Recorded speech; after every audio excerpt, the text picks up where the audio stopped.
Let's make this quick. Tonight, I'll give you a quick breakdown on how your mind explicitly runs your life. As usual, this is not the generic information online. These are unique concepts. I won't hit you with, have you ever thought about someone and it calls? I won't tell you your mind and the law of attraction, although that's real, but I won't limit the teaching to realism. I'm going to give you intelligent individuals who find it difficult to grasp simple concepts because they are just axioms. They aren't backed by any logic. You are yet to see someone who will give you a logical breakdown, show you the fusion between two unrelated concepts. Like Philip, when he asked the man, understandest what thou readest? And he said, no. How can I, except some man explain it to me? You are very extremely lucky in that regard, because as you have joined this chariot, I would make it known to you.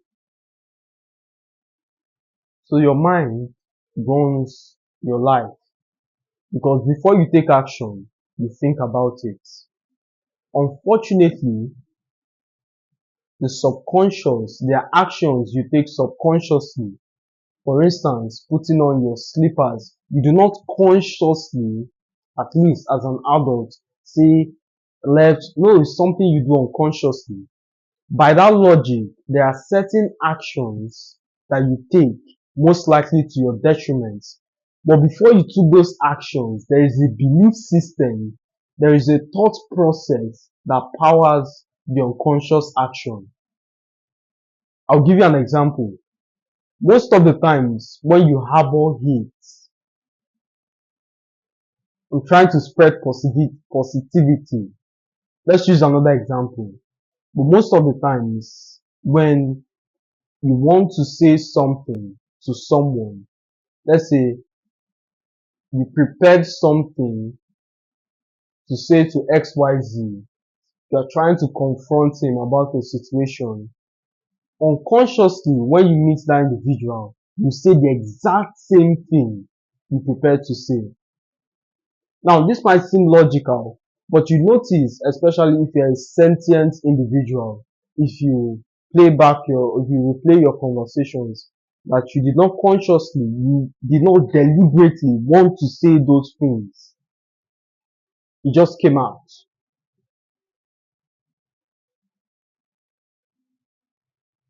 That's why it's often said you know a person's true character when he's annoyed.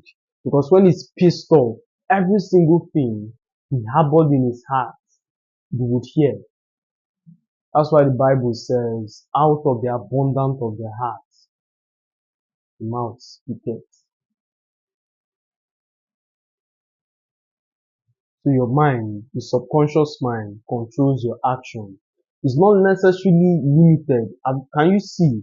It's not limited to the law of attraction, because action produces results. So if you harbor a thought, you would always work in accordance to that thought, further producing the results. I've told you and I've taught it in this house that decision has consequences. The consequences of your decisions have already been pre-programmed.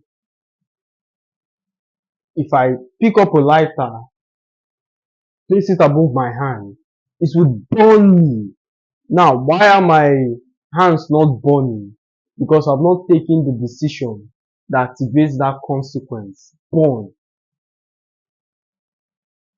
By that logic, you see, every single thing is pre-programmed. So if you're currently in a situation, dissatisfied, work a 9 to 5 job, obese, nobody loves you, failure in all of its ramifications is because you made a decision that precipitated this reality you've come to the test. There's good news, by the way. Fear not, I come extending olive branch in form of this teaching.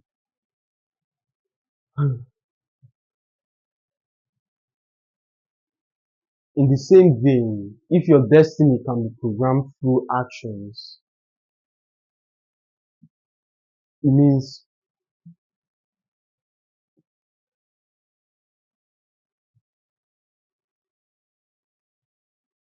there are things you do today that can reverse the negative process you've engendered.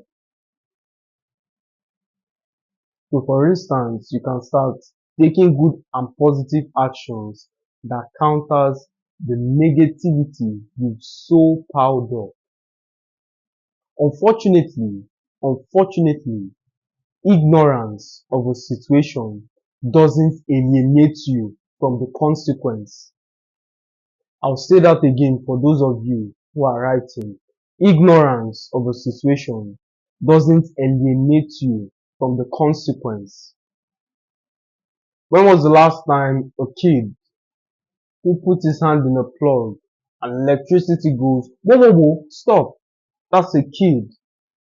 Or a child who jumped from the rooftop assuming he's Superman and gravity stepped in and saved the child. No, he immediately learns the consequences of stupidity. Welcome to life, where every childishness is washed over time.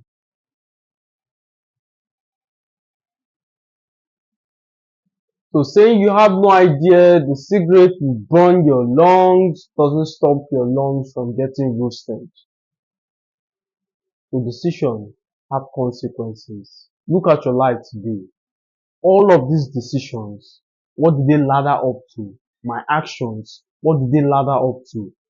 Every single thing I engage in today, the kind of friends I keep, everything I do, what did they ladder up to? Unfortunately, and I keep my teachings as foundational as possible, very rarely do I give you intricate instructions like do this, wake up by 4 a.m. instead of 4:05. No, I set the foundation, the tone of hard work. The routine is something you devise according to your schedule. Because what works for brother A isn't going to work for brother B necessarily. And this is the problem I have with gurus online who think they can tell people how to live their lives. The kind of schedule a pastor runs is different from a 9 to 5er. Now, if you're trying to advise them based on your expertise, that sector, trying to draft a one size fits all, one person will get the result desired, the other might not. So it's my belief that anytime you engage with my content,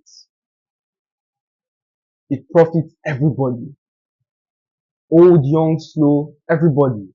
It profits every single person.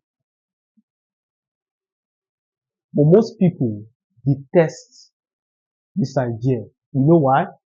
They love playing the victim. They love the idea where they can point fingers and say it's his fault. He sold me the cause. He told me to do this. They enjoy the idea of being the victim and saying I have no hand in it. All of that. Dismiss victimhood. While my father's mates were hustling, he was dancing around masquerades. I sympathize with you, but what are you doing about it currently? They demolished my house in 2010. I sympathize with you. What are you doing currently? In fact, the time you spent regretting, that is the time another person made the decision and right now he has caught up with destiny. I was abused when I was a child. I sympathize with you. How old are you now? You can't keep giving flimsy excuses while life is passing you by. What are you doing about it? I take full responsibility for everything that doesn't work in my life. I take full responsibility for everything that doesn't work in my life. It's my fault I went outside and it was raining. I could have brought an umbrella. It's my fault if the girl left me. I could see the red flags. miles away, and I decided not to. I decided to ignore them. It's my fault if I crash the car. It's my fault if I don't have money. It's my fault if I get scammed because I paid the money without doing my due diligence, all because I wanted to extend my FIFA time.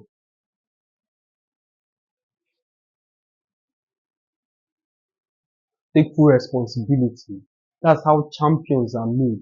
Champions are not made by giving flimsy excuses. Champions are made by taking action. In this world, victors do not let things happen to you. You make things happen. Make things happen.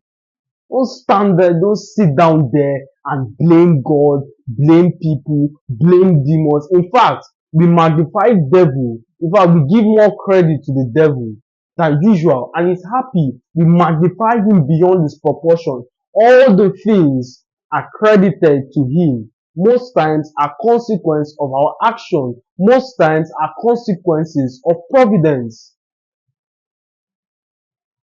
Most times are consequences of laziness. Is the devil. What devil are you talking about? When Steve Jobs started a $1 trillion company in his garage, where was the devil when Bill Gates started Microsoft? Where was the devil when all of these magnificent people were achieving? Where was the devil when Picasso was painting art? Why do you foolishly believe that the devil somehow singled you out of a 9 billion population and decided to attack and invest his energy on only you? Are there unique situations like that? Yes, the devil is a very intelligent man because he has an advantage of age. He's everything but a fool. He's wise. Instead of attacking a billion people, why not attack the one person who would impact the others? Yes, that exists. Yes, you might have a high concentrated level of attack. Yes, your attack might be unproportional to the average individual. You should see it as an indicator that something is going right. At the infancy of my career, the devil would never dare to attack me. Why didn't the devil attack me when I spent hours of my time on Netflix? Why didn't the devil attack me when I spent most of my time playing FIFA? Why now? Why now when I'm making impact? Why now when I'm building houses? Why now when I'm building conglomerates and empires? Taking it in my name. Sit down there and it's the devil. What devil? The devil isn't aware of their existence. You've done nothing but vape on a Tuesday afternoon. The devil couldn't be more uninterested. In fact, there's no way in the multi-universe that the devil is the cause of your situation. Doctor Strange can peer into every single multiverse and find not even one where the devil attacked you.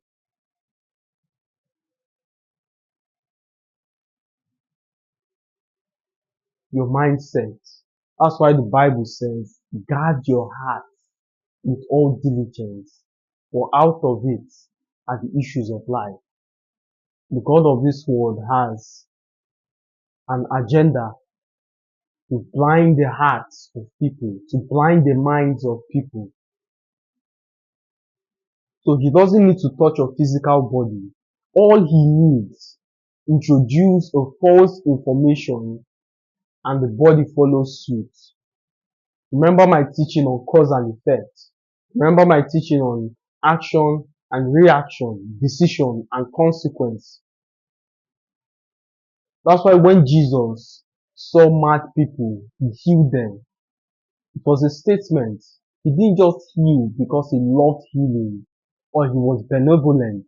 Because madness, once something tampers with your faculty, every single harm that was intended would now become self-inflicted.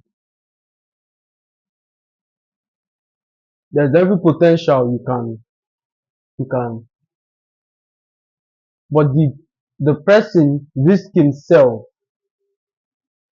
to become an unaliver. Did he risk jail time trying to inflict that harm, or let you do it yourself?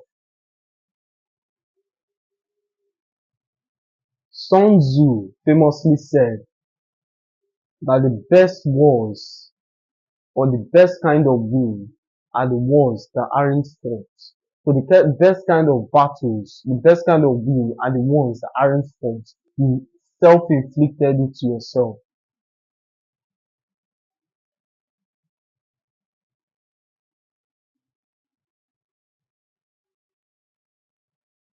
Over your hand. But you get the point. Your mind.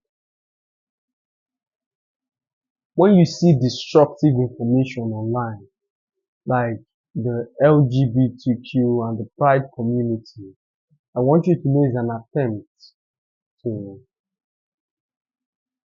hack your mind, introduce a wrong concept that causes you to fail. For the sake of time, as always, my friends, it's a pleasure speaking to you. I'll see you in the next one.